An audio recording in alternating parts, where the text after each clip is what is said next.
Bonjour à tous et bienvenue sur Crypto Signal. Aujourd'hui, on va faire un sujet sur la Chine. Sujet qui me tient un petit peu à cœur, vidéo qui sort, vous le voyez un petit peu plus tôt dans la journée. En général, j'attends l'ouverture des marchés, j'attends 15h30 pour faire les vidéos. Mais là, aujourd'hui, comme on est sur un sujet sur la Chine, c'est pas tellement la peine finalement d'attendre l'ouverture.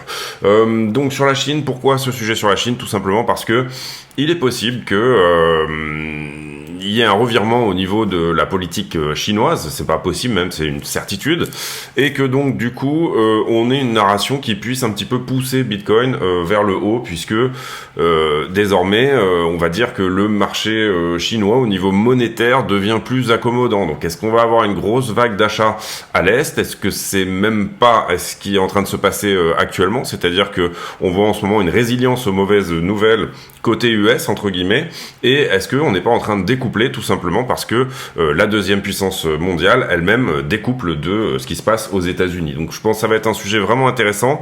On va essayer de rentrer vraiment dans le détail ici, donc ça reste d'être une vidéo un petit peu longue mais relativement intéressante sur le fond. Ici, on est sur BTC face au dollar, on est en daily.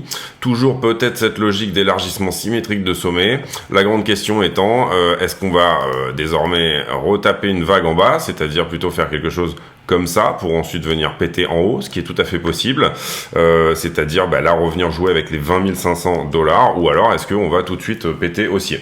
Si on passe sur la structure en 4 heures, on voit que pour l'instant on est un petit peu à la latéralisation. On avait parlé hier de niveaux intéressants potentiellement pour un rebond autour des 23,8. On va voir là si effectivement c'est chose faite. On a cette mèche ici très largement en dessous de ce qui aurait pu d'ailleurs même, on peut le dire maintenant, nous construire un triangle ascendant. Pour le moment, c'est perdu, mais il se pourrait que ça soit juste une mèche. Vous voyez que pour le moment, entre guillemets, la 4 heures, on a effectivement ici toute une bougie entière clôturée sous cette trend ici daily. Mais cette trend est une trend daily, c'est-à-dire qu'il faudrait ici clôturer la journée et clôturer une bougie entière en journée pour vraiment considérer qu'elle est perdue. Cela dit, on est venu égaler ce niveau-là. On l'a pas perdu, mais on est venu l'égaler. Donc attention à ne pas faire tout simplement, désormais une tendance baissière plus importante qui irait plutôt dans le sens du premier scénario dont je vous parlais, à savoir potentiellement soit 21,5, soit 22,3, soit 23 000. Pour le moment, c'est les trois gros niveaux qu'on va pouvoir regarder à ce stade. Et puis ensuite, bien évidemment, la perte d'une potentielle tendance carrément, vous le voyez ici, on a la tendance daily qui est haussière. Et la perte de cette tendance-là voudrait dire, bien entendu, un retracement plus important. On aura beaucoup de réponses si jamais on vient perdre ici, et ça je l'ai déjà expliqué hier, les 23,4, parce que on aurait ce potentiel double sommet ici, et pour le coup, pour moi, si on va à 23,4, on va à 21,5. Ça veut pas dire qu'on invalide le mouvement dans son ensemble, ça veut dire qu'on vient réparer cet imbalance ici, où le prix avait délivré très vite, il était allé très fort. On vient faire un tour dans ce petit creux de volume profile ici, où il n'y a pas eu beaucoup de business. Pour le moment, vous voyez qu'on est peut-être en train de traiter celui-ci, c'est-à-dire que on peut vraiment ici aller jusqu'à 23,3 sans trop de problèmes. Un rebond sur la zone des 23,8 est possible, j'en ai déjà parlé hier, s'il s'agissait d'un creux qui avait été testé une fois, et ça peut nous donner un niveau tout simplement qui tient jusque là pour potentiellement, éventuellement, soit venir attaquer ce niveau-là, soit venir le retester à nouveau.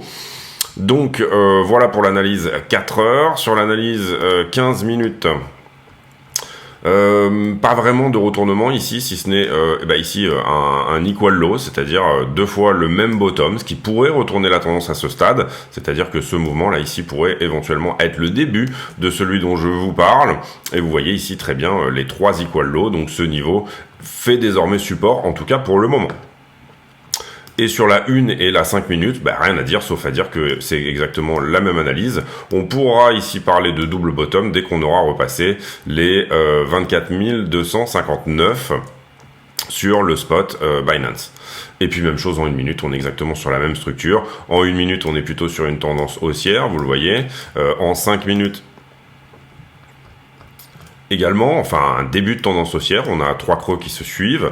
Voilà, pour le moment, à voir, est-ce qu'on est juste sur un rebond technique ou alors est-ce qu'on est tout simplement sur le début d'un plus grand mouvement. Comme je vous le dis assez souvent, bah, c'est les petits scalps qui font les grands swings, c'est-à-dire qu'effectivement, choper ce type de petits mouvements en time frame 1 minute vous permet peut-être ici à ce stade, après, de vous asseoir sur une position plus importante si jamais vous arrivez à la garder, donc avoir les deux bonnes cartes au poker, c'est-à-dire le bon stop loss et le bon point d'entrée. Également, bien sûr, le bon levier, celui qui ne vous met pas en danger. Donc voilà pour l'analyse sur BTC, pas grand chose à dire de plus. On a regardé ici vraiment que de la price action, mais pour moi, c'est pas la peine d'aller voir tout ce qui est momentum, etc. À ces stades-là, même si on pourrait le faire, hein, on va dire, on va regarder vite fait en 4 heures, parce que sinon, voilà, on va vous faire une analyse un peu plus complète quand même. Il y a effectivement ici des baisses au niveau du RSI, alors qu'on a un prix qui latéralise. Donc ça appelle plutôt à une latéralisation ou une baisse, bien évidemment. Idem sur le stochastique, vous le voyez sur le stochastique, malgré le fait que le prix vient taper à la porte des 25,2, ben, on a un mouvement qui a de moins en moins de force. Donc là, on a peut-être un essoufflement des acheteurs à ce stade. Et vous le voyez également en 4 heures sur le Cypher, beaucoup de divergences baissières qui vont un petit peu dans le même sens. À ce stade, et pour le moment, la 4 heures, la VWAP est en train de remonter, ce qui peut peut-être nous aider à fermer cette vague, c'est-à-dire tout simplement avoir une nouvelle vague d'achat. Néanmoins, vous le voyez, en 4 heures, le money flow commence à baisser. Donc on est sur des points où potentiellement on peut avoir soit une fin de mouvement sur le 4 heures, soit comme je vous l'expliquais tout à l'heure, en fait ça revient à regarder l'analyse de prix, c'est-à-dire que l'analyse se croise ici, donc en regardant la price action, on peut déjà quand même sortir pas mal de théories, enfin pas mal de scénarios, voilà. Ethereum, eh ben c'est un petit peu la même chose, sauf que lui, il a pas nécessairement poussé aussi fort. Si on devait donner, remarquez, ouais non, en fait non, si c'est la zone, c'est tout à fait ça, c'est parfait. Ethereum, j'ai l'impression beaucoup plus shorté, il a délivré très vite ici sur ce rejet dans la zone, beaucoup plus shorté, et pour le coup sur Ether, eh ben on peut oublier ces histoires de triangle ascendant, puisque cette trend, on peut estimer qu'elle est perdue ici à ce stade. Donc, on perd aussi la trend haussière, toutes les trends haussières qui étaient ici. Point de rebond potentiel aussi sur cette zone-là, qui a pas mal joué dans le passé. Vous le voyez, ici, c'était une résistance, résistance, résistance. Support, support, support. Quand on la casse, on accélère. On revient la péter haussière. Ici, on joue un petit peu avec. Elle nous repousse. On arrive à la recasser. On revient à la perdre. On revient jouer dessus. On la repète ici, très haussier. Ici, on rebondit dessus pour revenir tout en haut. Ici, au moment où on la casse, c'est pareil, accélération baissière. Au moment où on la recasse, accélération haussière. Donc, c'est un niveau relativement important pour Ethereum, où à chaque fois, il a tendance dans la zone à assez fortement délivrer. Prochain support pour Ether 1565, et on va voir sur la liquidité que ce niveau des 1600 est un chiffre rond relativement important sur Ethereum, et c'est ce qu'on va voir puisque c'est la zone où entre guillemets le plus de longues sont garées, donc potentiellement on aurait peut-être ici un point de support effectivement sur Ether. Je suppose que si on va voir par exemple sur le 15 minutes, il y aura un creux ici dans cette zone. Alors là en l'occurrence il est plutôt à 1593, le creux qui est dans cette zone pourrait être celui qui protège en fait finalement le fait de ne pas descendre en dessous de tout ça. Mais on va le garder à 1006 parce que c'est un niveau qui a été plus cohérent par le passé. Les news, ici, donc il y a eu un rallye sur les bons du Trésor, etc. Donc du coup c'est ça qui effectivement, puisque les bons à 10 ans du Trésor ont fait une très forte hausse hier, et en fait il y a une bonne partie du marché qui s'est retiré sur l'asset le plus sûr, hein, c'est-à-dire qu'hier on a eu un scénario risk-off assez important, ce qui a fait corriger S&P et ce qui a fait corriger également l'US Tech 100, le Nasdaq, enfin tout ce qui est plus ou moins risk-on. Ici, on voit ce sujet sur le fait que la SEC est en train d'intervenir sur pas mal de stablecoins, etc. On l'avait vu avec Paxos, etc. Donc là, le Wall Street Journal s'en empare. Ici, on voit sur Finbold pas grand-chose en termes de news. Et cet article-là qui nous parle effectivement de la narrative chinoise. Donc on va passer dessus, on va revenir dessus juste après pour finir les news. Ici, on imagine de l'innovation financière sans les stablecoins. Bon voilà, rien de bien intéressant là-dessus. Ici, Upgrade Gets Newted, donc le Chapella Upgrade sur Ethereum, qui en fait c'est la Shanghai Upgrade, qui visiblement a une nouvelle... Merde, j'ai pas pris le bon... à une nouvelle date. Donc on va regarder ça ensemble. Shanghai and Capella, donc en fait ils ont mixé deux upgrades ensemble. Et quelle serait la date a priori? Donc la possibilité en fait de déstacker tout simplement les Ethereum qui avaient été stackés dans le passé. Pour le moment ils étaient bloqués et apparemment ça serait pour le 28 février, donc dans une semaine. Donc intéressant sur Ethereum. Est-ce qu'il va y avoir une force vendeuse en raison de ça? Est-ce que c'est peut-être ça également qui dit que attention, Ethereum pourrait avoir une force vendeuse assez importante? C'est ça qui pourrait nous mettre pas mal de short dans l'histoire et qui pourrait, ou alors à l'inverse, est-ce que le stacking sur Ethereum est super intéressant puisque désormais liquide? Donc est-ce que ça peut créer plutôt une demande pour cet asset que une répulsion, hein? Il y a toujours une double narration dans chacune des informations. Ici, bon voilà, on a eu des earnings hier, on a eu notamment les earnings de Coinbase, je sais pas si je l'ai quelque part. Ouais. Coinbase qui a publié ses earnings et ils sont pas très bons. 629 millions de dollars de bénéfices pour le quatrième trimestre 2022. Une perte nette de 557 millions de dollars. Donc forcément c'était pas une très bonne année pour Coinbase puisque bear market, Coinbase avait déjà bien évidemment prévenu que ça allait pas être génial. Mais ici ils nous disent que les fondamentaux restent solides et la crypto-économie s'est avérée résiliente. Coinbase a perdu des utilisateurs. Elles ont compté 8,3 au lieu de 8,5 la période précédente, donc 200 000 utilisateurs de moins et des revenus qui ont chuté de 75% d'une année sur l'autre. Volume de transactions qui a baissé aussi, ça c'est dû au bear market, etc. Donc ici, important de comprendre que ces earnings ne sont pas très bons pour l'écosystème crypto, au sens où si Coinbase perd de l'argent, on peut voir ici que bien évidemment ça peut être pas forcément génial pour la crypto. Aujourd'hui, on aura les minutes de la Fed, ça sera à 18h tout à l'heure, et puis voilà, on va pas forcément faire l'analyse sur S&P 500 aujourd'hui, on va vraiment passer sur le sujet, mais avant ça, on envoie la page de pub que je ne manquerai pas de vous refaire, c'est juste que j'ai pas eu le temps pour le moment. Allez, on y va pour la page de pub. La chaîne est partenaire de deux exchanges qui sont Bybit et BitGet. Ces deux exchanges ont fait leurs preuves, ils sont suffisamment liquides à mon sens et ils ont également d'excellentes preuves de réserve. Comment on passe par le lien de la chaîne pour s'affilier sur un de ces exchanges? Tout simplement, on va sur la vidéo, on clique sur la description de la vidéo et là vous aurez trois liens importants. Le premier étant l'accès au Discord, le serveur qui nous permet de communiquer. Le deuxième étant les liens d'affiliation ici que vous voyez sur Bybit et BitGet. Lorsque vous cliquez sur un de ces liens, vous allez tomber sur une page qui ressemble à ça et là vous allez cliquer sur s'inscrire. À partir de là, vous aurez de toute façon accès au moins 15% sur vos frais de trading quoi qu'il arrive. Pas besoin de faire le reste, on va dire. À partir de là, vous serez de toute façon affilié. Mais vous pouvez éventuellement aller plus loin. Vous pouvez aller plus loin en tout simplement, une fois que vous êtes connecté, votre page de connexion, elle ressemble un petit peu à ça. Et là, vous allez passer votre souris sur votre icône de profil et ça va vous afficher un numéro qui s'appelle le User ID, le UID. Vous copiez cet UID et vous venez sur le Discord, vous présentez ici. Nous, notre Discord, il faut se présenter à l'entrée, c'est-à-dire qu'il y a un filtre, on filtre les gens de manière à éviter les scams et les bots et pour donner des rôles aux gens, c'est-à-dire est-ce que vous êtes plutôt trader, débutant, affilié, etc. Une fois que vous aurez fait ça, vous allez dans le salon demande affiliation et dans le salon demande affiliation, vous allez pouvoir poster votre UID. Et votre UID sera validé ou non comme étant une UID qui est tout simplement affiliée à CryptoSignal. Ensuite, vous aurez accès à un salon privé qui s'appelle Section Affiliée, dans laquelle je poste des graphiques et je poste des analyses, etc. exclusives sur ce salon.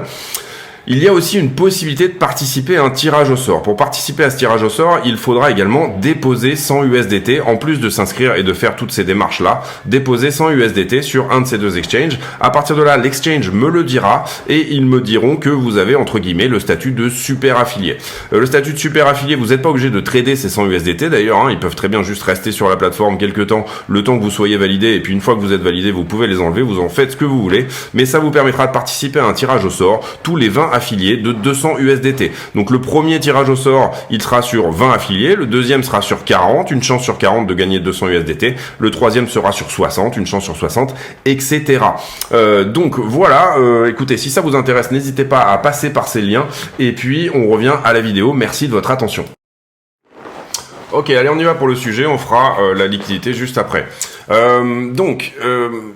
Ici, on nous parle de la narrative chinoise et effectivement, on a de plus en plus d'analystes qui commencent à dire il y a peut-être quelque chose qui se passe du côté asiatique et peut-être que ce pump est plus asiatique même que afférent à l'Ouest investissant dans la crypto. Je vous avais déjà montré et je sais malheureusement je repasse juste en screen en cam une petite seconde pour vous montrer une charte. Et vous allez voir également que voilà, ça y est, je l'ai. J'essaye juste de vous la remettre bien. Désolé, j'ai redémarré en fait l'ordi, il ramait un petit peu, donc du coup je l'ai redémarré pour tout simplement avoir un peu plus de vitesse. Voilà. Donc on passe ici en screen et je vous avais montré ici ces charts qui montraient que le début tout simplement de ce retournement ici, vous le voyez, les barres vertes ici sont les barres asiatiques, n'étaient pas forcément dues ici à une demande américaine. La demande américaine elle s'est placée après le bull run, mais plutôt peut-être à une demande asiatique. Vous le voyez, ce sont les barres vertes. Et là on commence à avoir une non-demande asiatique qui pourrait être celle qui effectivement en ce moment refait bouger tout simplement le prix vers le bas à ce stade. Cette charte, elle date du 13 février. On l'avait déjà regardée ensemble, mais elle nous avait déjà un petit peu montré l'importance du pump comme étant un pump plutôt sur les heures asiatiques. Et on a cette analyse de Gareth Soloway que moi j'aime plutôt bien, qui est un trader crypto, mais aussi on va dire marché traditionnel. Mais bon, il y a pas mal d'analyses, comme je vous dis, qui pensent un petit peu la même chose, puisque on a énormément ici de coins qui viennent de l'Est, qui en ce moment sont en train de pumper. Et on le voit notamment sur CFX, donc CoinFlux, qui effectivement également a pas mal pumpé dernièrement, mais c'est pas le seul. Je vais vous en montrer d'autres également, qui sont des coins qui sont plutôt d'obédience, enfin de création asiatique et qui pump.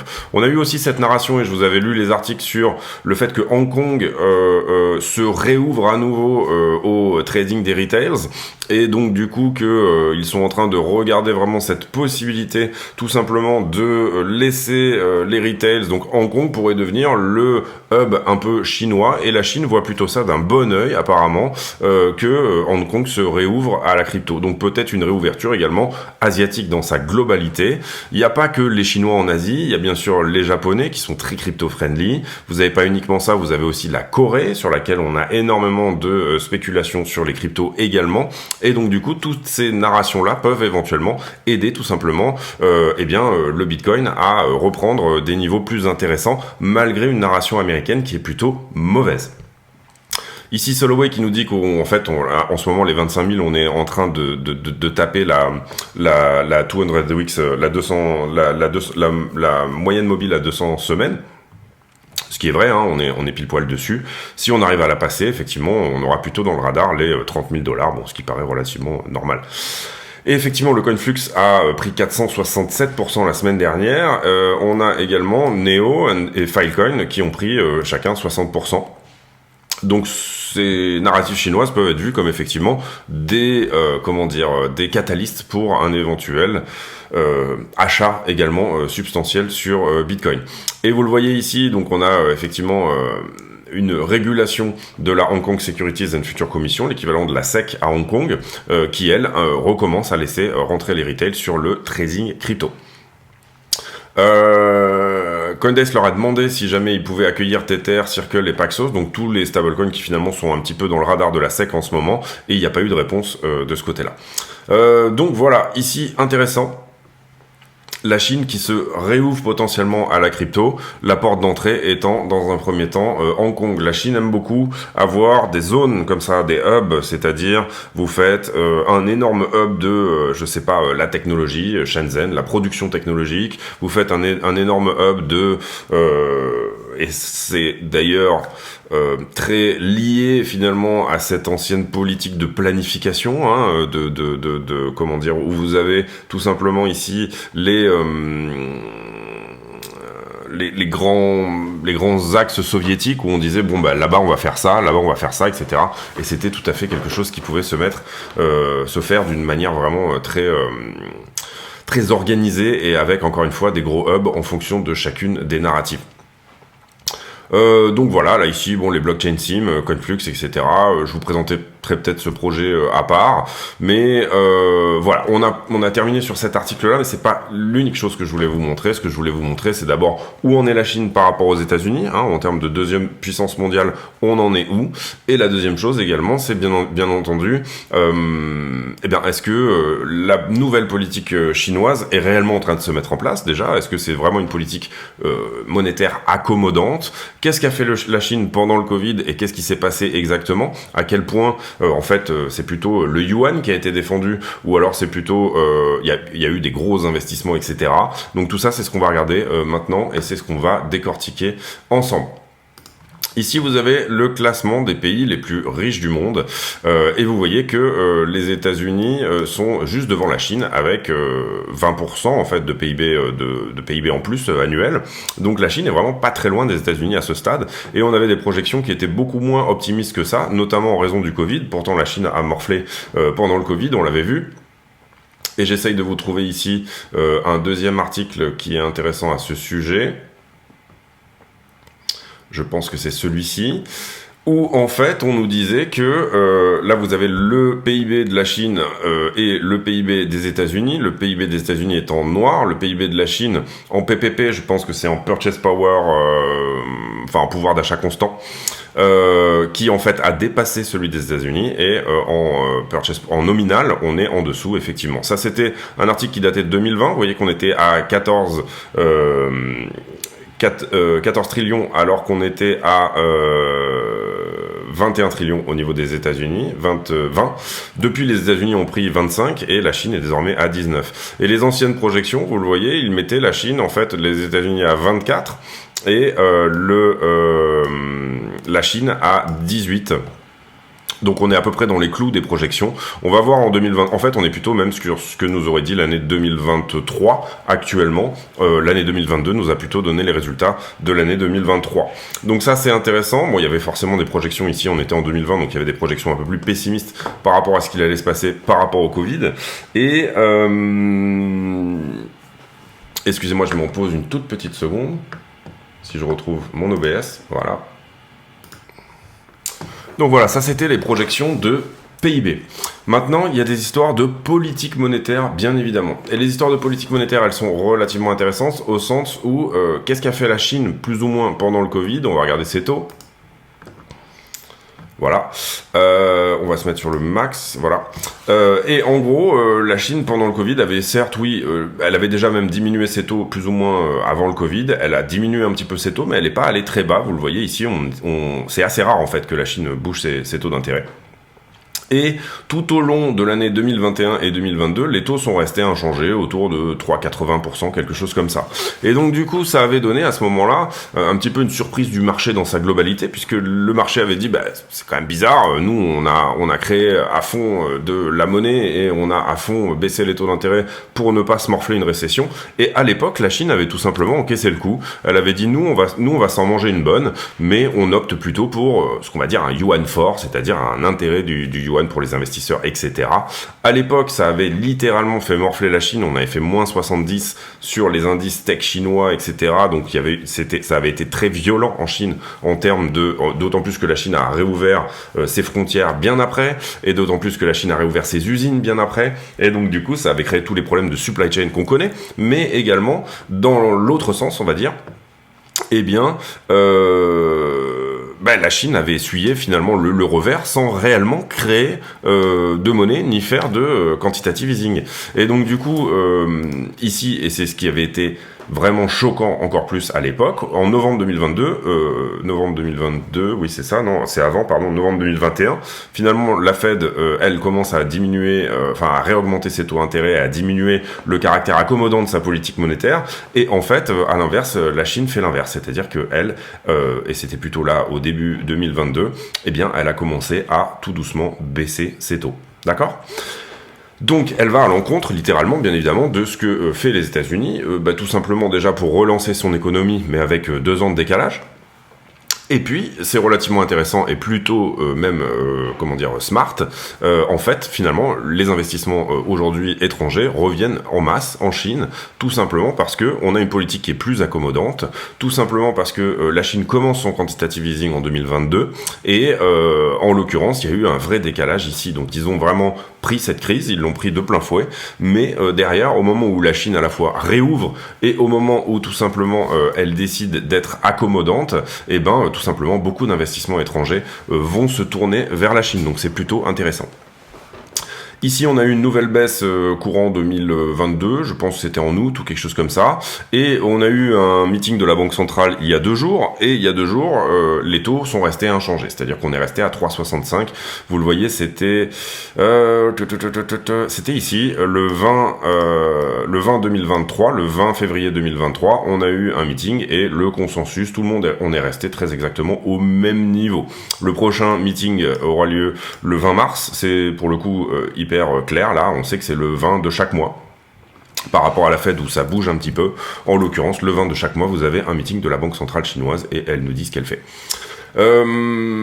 Intéressant, le 20 février, c'est le moment où on a retapé un petit peu à la baisse sur les cryptos. Maintenant, le marché s'attendait plutôt à ce que ça reste à 3,65, donc à ce stade, on peut pas vraiment dire que c'est ça la narration qui a fait dévisser un petit peu les cryptos. Ce qu'il est intéressant de voir également, c'est, on l'a montré, là on était sur le calendrier, tous les calendriers, vous pouvez suivre ici, vous l'avez sur Trading Economics, tout simplement tout ce que fait la Fed, les réserves de change, etc. Les taux d'inflation en Chine, taux d'inflation à 2%, et vous comprenez ici qu'il n'y a pas eu de création monétaire en Chine, donc c'est pour ça que le taux d'inflation reste bas, donc c'est pour ça également que la Chine est un petit peu décalée, et qu'elle peut se permettre à ce stade de relancer l'économie, parce qu'elle est de toute façon, de mettre des taux bas et de plutôt relancer la croissance, et un taux de chômage en Chine qui est autour de 5,5%, et c'est pour ça qu'on relance. Finalement, la Chine a un taux de chômage relativement conséquent, tout simplement parce que les entreprises ont plutôt licencié, au sens où les usines étaient plutôt fermées, etc. Et là, vous le voyez, prochain meeting, effectivement, le 20 mars. Donc, on va ici intégrer un peu plus dans nos analyses tout ce qui se passe au niveau de la Chine, parce que je trouve que c'est passionnant de voir que en fait, on est sur une deuxième puissance mondiale qui est soit plutôt early, ou soit plutôt à contre-courant de ce que nous a donné tout simplement la Banque centrale américaine. La troisième chose également, vous le voyez ici, la Chine a rouvert ses frontières, etc. Il y a une réouverture par rapport au Covid, on a assoupli la politique. Ici, c'était en août 2022, effectivement, où la Banque centrale chinoise avait pas mal surpris le marché, tout simplement en assouplissant sa politique monétaire. Et j'en avais un autre à vous montrer. Bon, ça c'est pareil, c'est la contradiction un peu chinoise, voilà, vous avez compris l'idée maintenant. Les LPR qui ont été abaissés, etc. 3,7, depuis ils ont baissé. 3,65 et voilà, la Chine, le taux de chômage qui a bondi à 6,1%. La Chine qui effectivement, avec sa politique zéro Covid, avait bien évidemment perdu énormément. Et là on va aller voir sur plutôt... ça c'était il y a 2 jours où effectivement le LPR est resté inchangé, le LPR étant le Loan Prime Rate, c'est-à-dire sur le marché, et j'ai fait toute une vidéo là-dessus hier, le marché, l'open market, donc le marché interbancaire, le taux auquel les banques ont le droit de se prêter tout simplement. Et le taux auquel la Banque centrale elle-même définit que les banques ont le droit de se prêter entre elles. On a fait tout un sujet là-dessus hier, donc n'hésitez pas à aller le voir si vous l'avez raté. Ici, on est sur du média chinois, mais je vais pas forcément... Et puis ça, je vous l'ai montré aussi.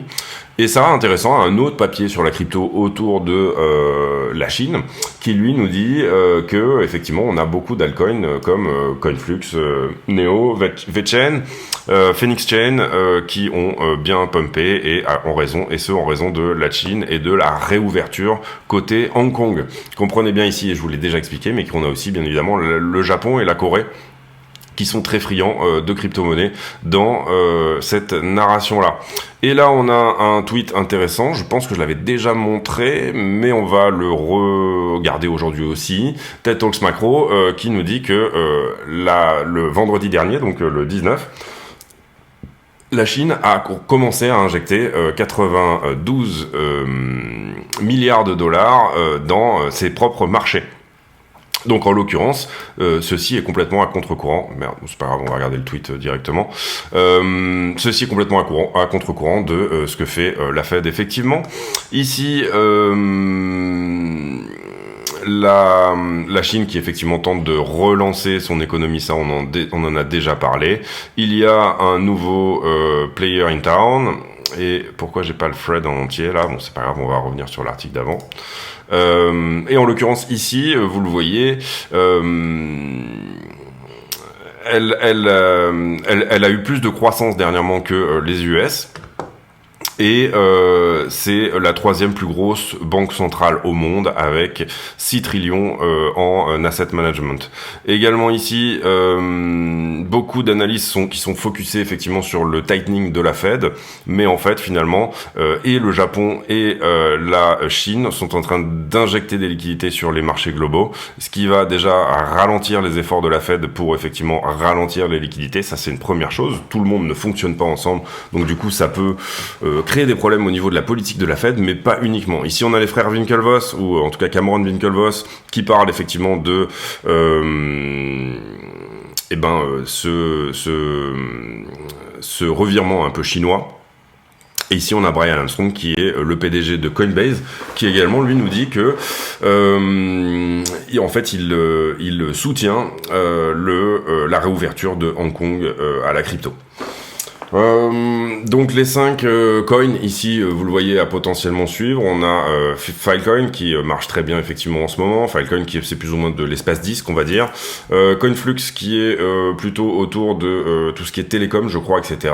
Et Neo, VeChain qui est autour de tout ce qui est chaîne d'approvisionnement. Et Phoenix Chain qui également ont pas mal performé.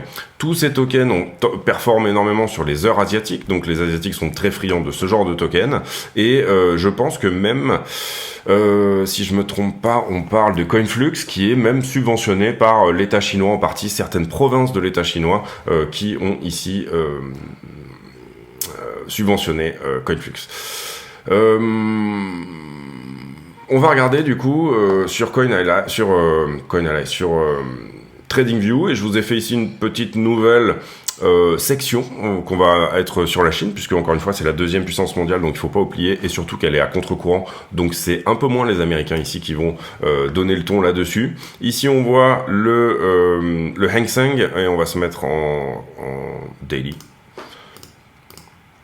Donc ici c'est pareil, c'est pour étayer mes propos, mais on voit la chute de 70% du Hang Seng, donc c'est, on va dire, l'indice Nasdaq plus ou moins, c'est la tech en Chine. Et on voit ce gros rebond ici de, je pense qu'on est à désormais plus 40. Plus 80%. Donc vous le voyez ici, et on avait fait une chute depuis le plus haut, qui était ici en février 2021. 75%, d'accord? Donc, à partir de ce point-là, on reprend effectivement 80%. Donc, intéressant. Où est-ce que peut aller effectivement cette trend? Bon, là, j'avais mis la trend, on va se remettre en log. J'avais mis la trend comme suit, donc là on voit qu'effectivement elle est bien pétée, et où est-ce que tout ça peut aller? Relativement intéressant. Pour le moment, on va tabler éventuellement sur un 7000, mais vous comprenez que un 7000, eh ben, c'est déjà encore par rapport au point actuel, un nouveau plus 80%, d'accord? Donc au total, plus 180%, ok. Ça c'est la tech en Chine, donc théoriquement les capitaux, et là on parle d'actions cotées en Chine. Ici, inversion de la courbe des taux en Chine, elle n'a pas vraiment lieu d'être, parce que les taux à 10 ans sont très souvent très proches des taux à 2 ans, donc c'est pas vraiment, je vais peut-être même la virer, mais c'est pas vraiment une charte qui est extrêmement intéressante.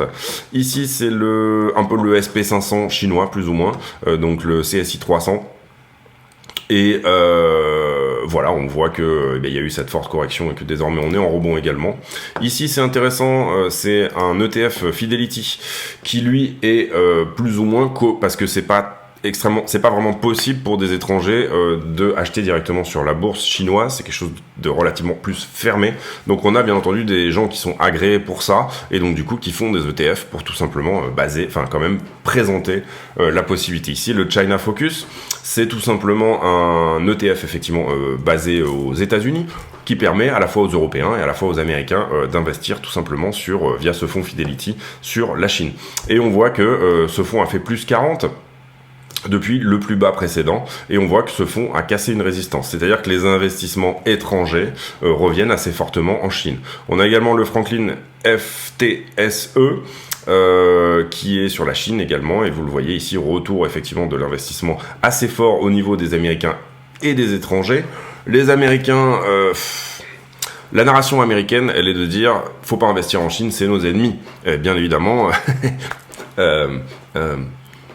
comment dire, c'est une mauvaise narration que vous pouvez lire dans les journaux. Les Américains sont très America's First, et c'est leur business, c'est comme ça.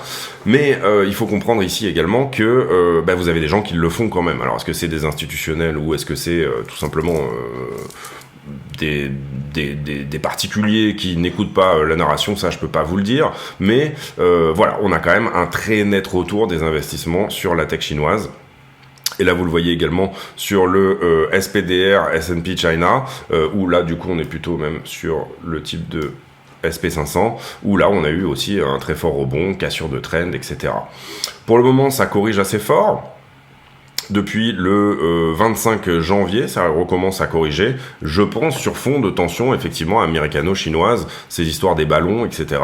Je pense que là, pour le coup, c'est ça qui est un petit peu fait corriger. Je pense aussi que, un peu à l'image de Nord Stream, toutes ces choses-là, etc., ces narrations sont peut-être, à un certain moment, faites pour mieux accumuler. On a des services d'intelligence ici qui travaillent très bien pour, tout simplement... travailler des narrations ou d'autres, voilà, bon, je veux pas prendre parti ici de ce côté-là, mais en tout cas, au plus vous aurez de FUD sur cette histoire-là, au plus il peut être intéressant d'acheter le dip, parce que ici, la charte ne ment pas, et la charte, elle nous dit que potentiellement, il y a quand même ici un retour des capitaux sur la Chine. Vous voyez ici que ce qui aurait dû normalement travailler, être comme une résistance par le passé, vous voyez que c'était un niveau très important. Ce niveau-là, là, qui on le voit, c'est la ligne de coude, cette épaule, tête épaule. Ici, c'est un point de rebond, après on repart. Ici, on presque on temporise dessus. Ici, presque on temporise dessus. Ici, on a du mal à le perdre. Ici, on le perd complètement. Ici, on n'arrive pas à le repasser. Et désormais, on est en train de le retester. Donc, est-ce qu'on reteste le support? Est-ce qu'on le repère, etc. Bien évidemment, je ne connais pas malheureusement ce qui va se passer demain matin. Mais en tout cas, ici, la charte nous dit que peut-être potentiellement, on est en train de travailler ici sur un scénario qui pourrait nous donner... Excusez-moi, je vais peut-être éternuer. Je vais peut-être vous éclater les oreilles avec un gros éternuement. Une épaule, tête, épaule inversée peut-être à ce stade. Hein. Voilà, ça serait, on va dire, le scénario le plus flambant. Scénario le plus flambant au sens où, du coup, ça nous donnerait ici quelque chose comme explosion haussière et globalement retour à la TH, voilà.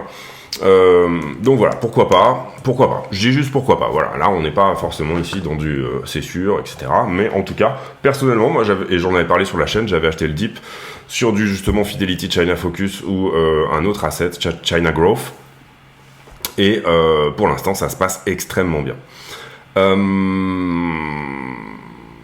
Voilà, on a fait le tour, je pense. La question, voilà, vous comprenez, elle est de dire, est-ce qu'on n'a pas une vague d'achats asiatiques et est-ce qu'on va pas découpler en partie des narrations américaines, tout simplement parce qu'on regarde au mauvais endroit. Et la résilience aux mauvaises news, même si, effectivement, parce que on peut pas parler ici de mauvaise période pour Bitcoin.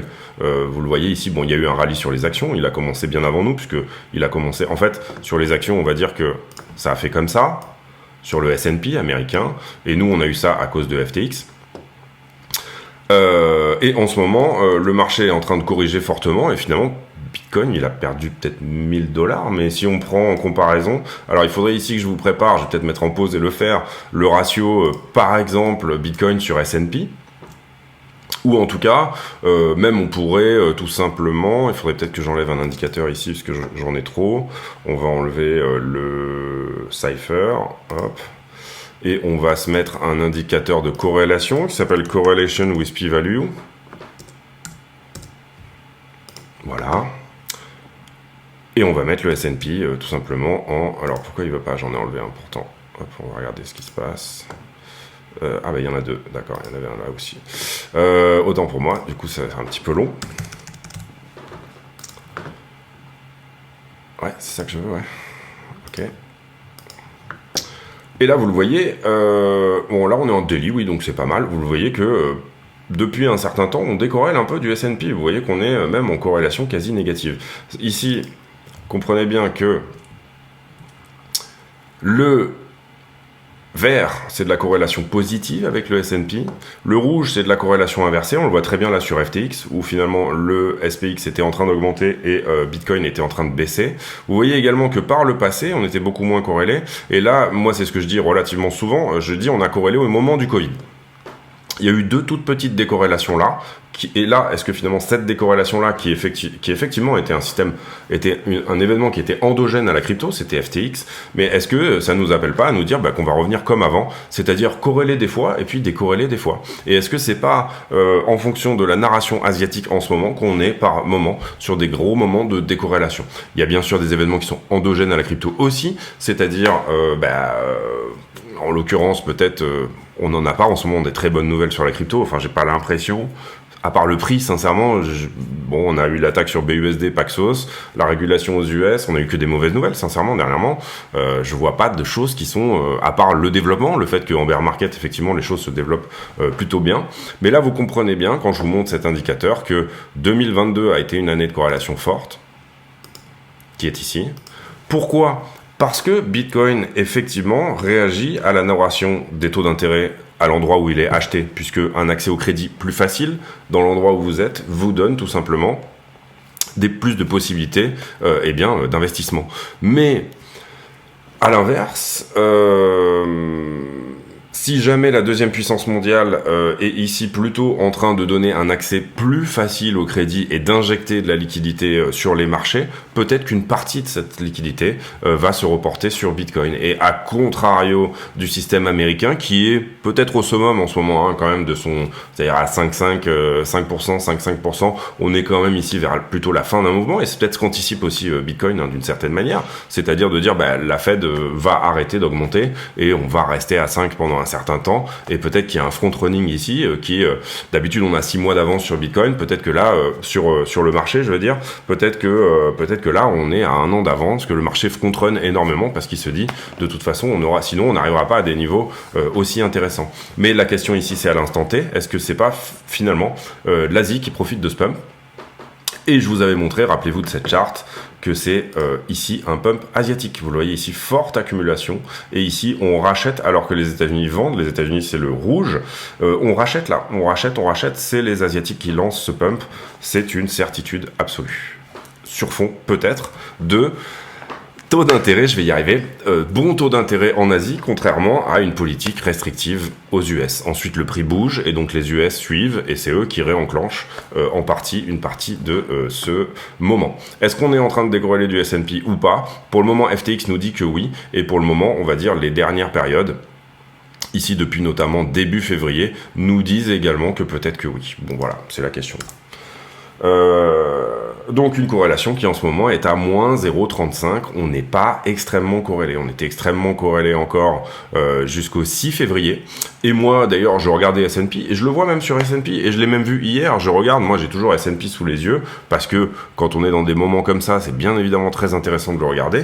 Et hier je voyais S&P qui plongeait et je voyais Bitcoin, qui a plongé certes un petit peu, mais qui était pas non plus en train de suivre littéralement entre guillemets minute par minute ce que nous disait le S&P. Donc voilà, réflexion intéressante je pense, et surtout gardez bien en tête que, et là vous voyez nous du coup quand on voit ce type de nouveaux éléments d'analyse importants, qu'est-ce que j'ai fait sur tout simplement mon TradingView? Dans mes indices j'ai rajouté tous les indices chinois. Je pense que je vais faire pareil avec peut-être le Japon, ce genre de choses. On reste corrélé d'une certaine manière, de toute façon au S&P, il faut pas se dire ici, j'arrête de regarder le S&P, j'arrête de regarder la narration américaine, etc. Mais gardez un œil sur la narration chinoise, gardez un œil sur le trading economics, sur effectivement qu'est-ce qui se passe également en Chine. Le 20 mars prochain, regardez ce que fait la Banque centrale, sont peut-être des bons axes de réflexion supplémentaires pour avoir un coup d'avance, un edge en plus, quelque chose qui vous permet d'avoir une vision plus éclairée. J'espère que j'ai pu Je sais pas pourquoi il disparaît maintenant tout le temps. J'ai mon retour vidéo, tout marche, tout fonctionne, l'enregistrement est là, donc tout va bien. 43 minutes, on va faire la liquidité hyper rapidement. Alors, qu'est-ce qu'on a liquidé hier?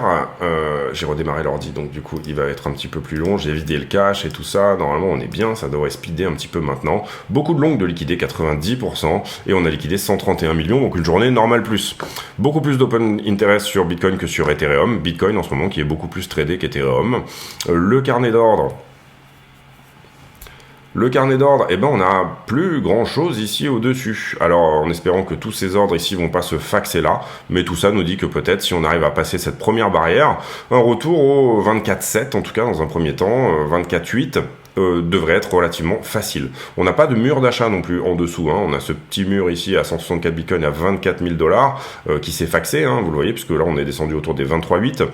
Ce qui a probablement stoppé le prix, c'était des murs d'achat précédents, notamment ici, là, dans la zone, où vous voyez que ça n'a pas réussi à passer, là, de ce côté-là.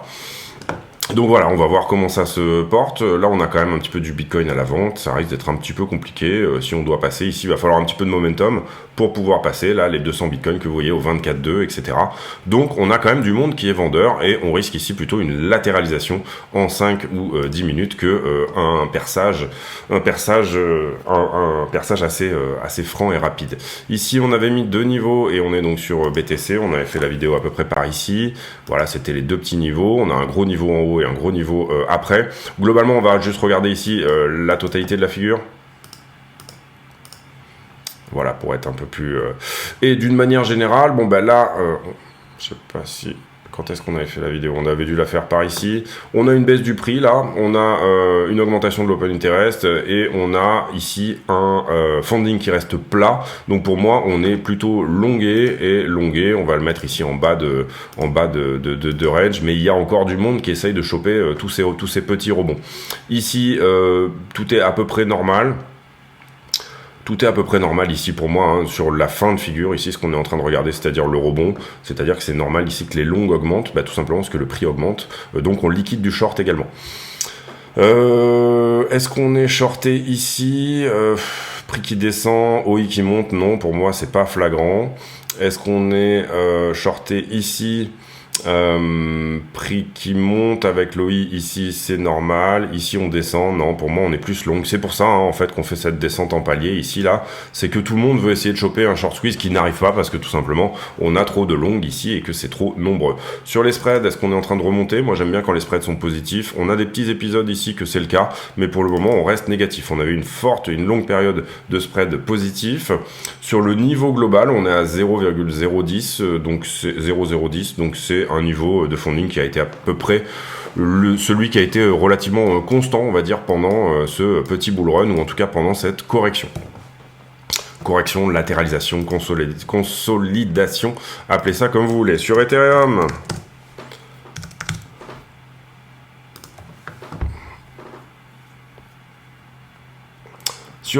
on est venu chercher des niveaux précédents, vous le voyez ici. Hop, on est venu chercher ici du long. Est-ce qu'on a réaccumulé du short dans cette histoire? Ici, ça semble à peu près normal, c'est-à-dire que l'open interest suit le prix. Par contre, ici, vous le voyez, le prix continue à baisser, mais sur Ethereum, on augmente beaucoup en funding, donc ça veut dire que le plus bas, ici, est fortement longué, donc attention à ça. Néanmoins, on pourrait ici tabler sur un rebond, à partir du moment où ça, c'est moins important que ça en termes de liquidité. Et ici, sur le rebond actuel, qui est là-dedans, vous voyez qu'on est plutôt shorté court terme, c'est-à-dire que là, vous voyez, le prix descend alors que le funding descend alors que le prix est en train de monter, hein, si on se met au pic, on est à peu près par ici. Donc ça veut dire qu'à l'instant T, on est en train de cueillir un niveau de short à peu près par ici. Est-ce que là c'est le cas? Non. Enfin là on est plutôt aligné. Est-ce que là on est plutôt aligné? Oui. Donc voilà, pour moi on est peut-être sur juste un petit rebond technique, mais qui va se terminer assez rapidement sur Ether. Néanmoins, quand je vais voir les poches de liquidité... Ok, excusez-moi, donc voilà, j'ai rangé ma chambre. Et là, en l'occurrence, vous voyez qu'effectivement, depuis les 5 derniers jours, on commence à avoir plus de short que de long. La faute en est à cette grosse position ici qui vient d'être liquidée sur Bitcoin. La grosse zone de valeur, si on devait descendre plus bas, elle se trouve au 23,5. Vous le voyez, là, il y a plus de densité. La zone de valeur, si on doit partir en haut, on va la délimiter à peu près par là, au 25,7, donc cassure des 25. Bon, pour le moment, on va voir si c'est là le bon mouvement qui est en train de se créer ou pas, pour éventuellement venir à l'attaque des 25,2. Personnellement, moi, tant qu'on n'a pas cassé la structure, encore une fois, plus bas, c'est-à-dire que l'invalidation, j'en ai parlé tout à l'heure, elle est autour des 23,4 déjà, pour faire ce fameux double bottom, double top, et voilà. Sur Ether, beaucoup plus de shorts, donc on a eu moins de longues, en fait, hein. C'est pas tellement qu'on a eu une accélération des shorts, c'est qu'on a eu un peu moins de longueur sur Ethereum. Pourtant, on a quand même des petits malins qui essayent d'attraper le mouvement ici, mais c'est pas incroyable.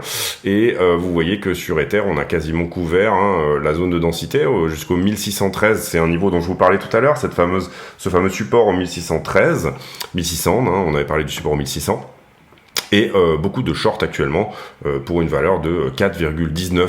C'est pas énorme, ça peut continuer à baisser, mais petit rallye de soulagement en tout cas pour soulager un petit peu du short potentiellement. Ici, nouvelle fonctionnalité, du coup c'est bien que j'ai redémarré, que j'ai vidé le cache, etc. Puisque nouvelle fonctionnalité sur la heatmap. Désormais on ne regardera pas que Binance, mais on regardera Binance, BitMEX et Bybit, donc... comment dire, et on a une heatmap qui est apparue sur ETH, et ça c'est plutôt génial.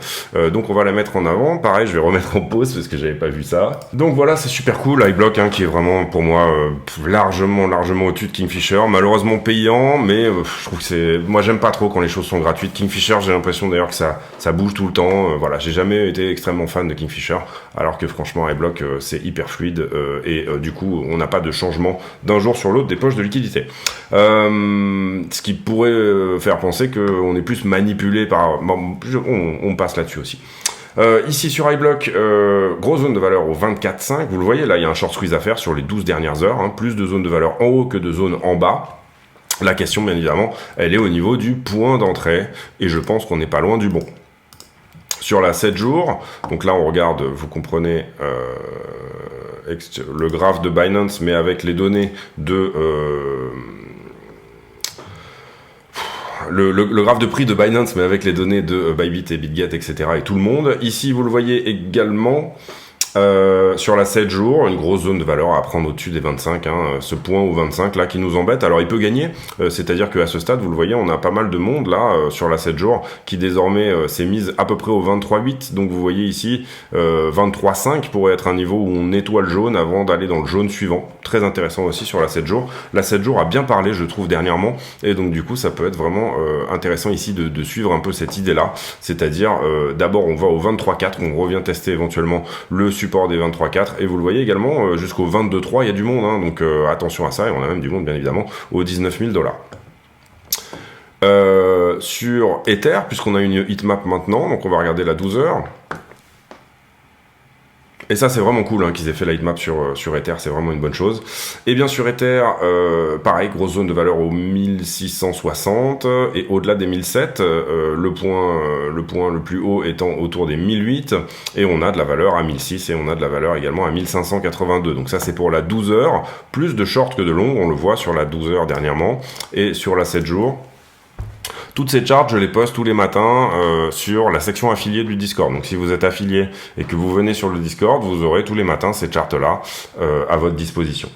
Et donc là, ici, sur Ether en 7 jours, vous voyez qu'on est rentré dans une grosse zone de valeur. Même chose sur Ether, je vous avais parlé des 1600 comme étant éventuellement un point à prendre pour faire le ménage. Est-ce qu'on les laisse gagner, ces mecs-là, et est-ce qu'on va chercher en haut? Alors, est-ce que ils ont fermé leur position potentiellement quand on s'est fortement rapproché?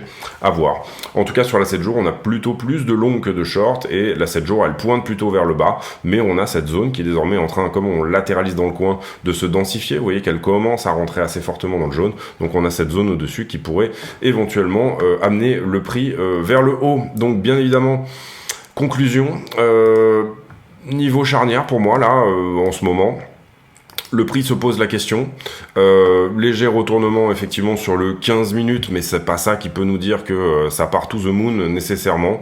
Peut-être une latéralisation par exemple sur ce point-là, et faire une épaule tête épaule inversée si vraiment on doit avoir un retournement réellement de structure. Ici on n'a pas retesté ce bottom-là, enfin on a retesté cette mèche une fois. Pour le moment on serait, si jamais on est sur un double bottom, à la ligne de coup. Pardon, je l'ai dessiné comme un enfant. Là, on est à la ligne de coup. Si on arrive à passer ça, ça peut donner effectivement un petit peu de jus. Comprenez bien aussi, hein, et c'est la difficulté des double bottom. Si vous rentrez très serré ici à la cassure, eh bien, ou au retest, hein, vous avez un risque qu'on vienne tester quand même ce niveau-là. Bon, là, il a légèrement temporisé sur cette zone-là, donc je pense que ce niveau-là est pas trop un mauvais point, mais vous avez un risque, bien évidemment, que le prix enfonce. Donc, avec des forts leviers, rentrer dans les double bottom, c'est relativement complexe de rentrer au retest, où parfois, en fait, finalement, c'est un coup de bol, c'est-à-dire que ça n'enfonce pas trop, le retest se passe très bien, et là, du coup, votre stop loss, entre guillemets, n'est pas pris. Sinon, si vous rentrez au retest, il faut quand même laisser un peu respirer votre trade, donc pas forcément ici engager des leviers trop importants. Pour l'instant, elle n'a pas cassé, hein, cette ligne de coup, donc pour l'instant, bien évidemment, tout ça est une potentielle figure chartiste, comme je l'explique assez souvent, c'est plutôt entre guillemets. Alors là, il n'y en a pas vraiment de présent en 1 minute, mais voilà, l'idée était plutôt de rentrer sur un double bottom en 1 minute, là, pour le coup, pour avoir une latitude effectivement très faible, puisque vous comprenez que ce qui se fait là en mouvement est bien moindre que par rapport à ce qui se fait là en mouvement. Donc du coup, en l'occurrence, effectivement, c'est souvent plus intéressant de trader le 1 minute, et puis ensuite de garder sa position pour éventuellement jouer un rebond plus important. Mais là, en l'occurrence, ici, voilà, vous l'avez peut-être ici, voilà, le vrai double bottom de ce mouvement, il se fait peut-être là. Alors, c'est difficile de se dire, là, à ce stade-là, on pète à peine la trend qui est ici. L'entrée, elle est un peu compliquée, parce que, effectivement, on est sur plutôt du gribouillis que réellement un vrai W comme il se doit. Mais en ce moment, voilà, on peut voir que ce niveau-là est pas perdu. En ce moment, en tout cas, on a pas mal de volatilité, donc ça fait plaisir, c'est bien. Les trades se passent rapidement, en tout cas, je trouve. Je trouve qu'il y a un petit peu il y a des choses qui se passent, donc personnellement, moi, je trouve ça relativement intéressant. Voilà, j'ai terminé avec cette vidéo, 56 minutes, j'en suis désolé, mais on a traité un sujet super important, je pense, parce que pour le coup, c'est vraiment ce type de sujet-là qui peut faire donner des petits déclics dans le cerveau pour se dire, ah bah maintenant, je vais peut-être un petit peu regarder ça dans le coin de la tête, je vais avoir ça dans le coin de la tête, je vais peut-être un petit peu me rajouter cette petite narration en plus, qu'est-ce qui se passe à l'Est, et à l'Ouest, rien de nouveau.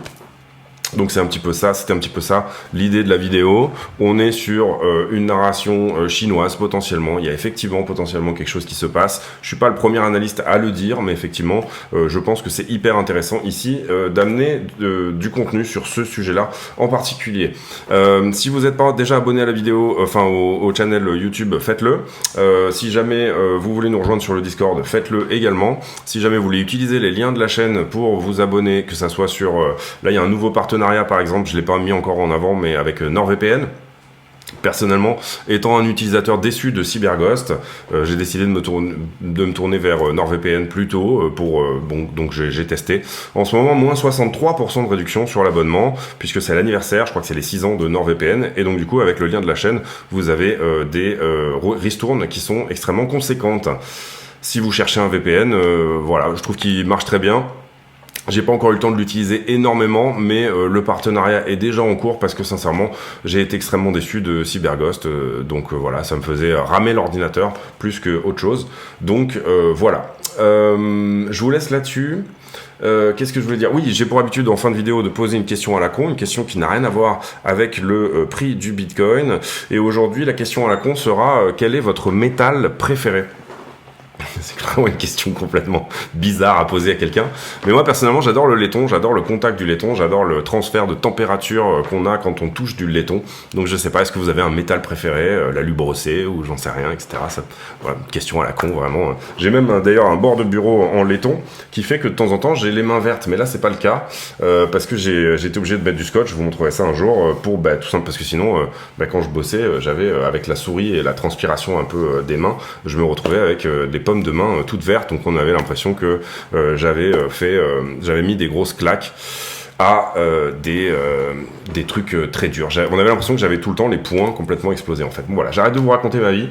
Quel est votre métal préféré? Ça sera la question du jour. Vraiment bizarre. Je vous laisse là-dessus. J'espère que cette vidéo vous a plu. Encore une fois, si c'est le cas, dites-le. Et si c'est le cas, abonnez-vous, mettez un like, prenez le temps de venir éventuellement rendre l'appareil. Je vous souhaite une très bonne journée. On se retrouve demain pour une nouvelle météo sur le Bitcoin. Portez-vous bien. Ciao.